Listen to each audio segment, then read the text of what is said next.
ఏమొచ్చిందండి యోబుకి? యథార్థంగా ఉన్నందువలన ఆయనకి ఏం కలిగింది? యథార్థంగా ఉన్నందువలన కుటుంబం పోయింది, భక్తిగా ఉన్నందువలన బంధువులు పోయారు, భక్తిగా ఉన్నందువలన స్నేహితులు పోయారు, భక్తిగా ఉన్నందువలన బిడ్డలు చనిపోయారు, భక్తిగా ఉన్నందువలన ఆస్తులు పోయాయి. ఏమొచ్చింది ఆయనకి అని మనకు అనిపించవచ్చు.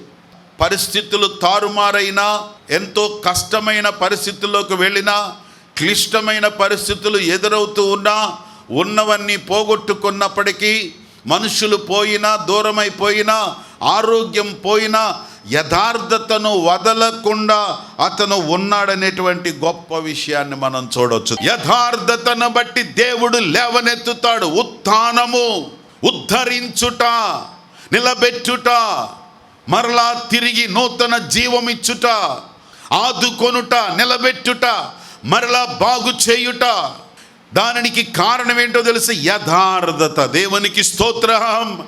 యథార్థతమైనటువంటి జీవితాన్ని ఎవరైతే కలిగి ఉంటారో, యథార్థమైన భక్తి జీవితాన్ని గడుపుతారో, ఆ యథార్థతే, ఆ భక్తే నిన్ను మరలా తిరిగి నిలబెడతది. దేవునికి స్తోత్రం.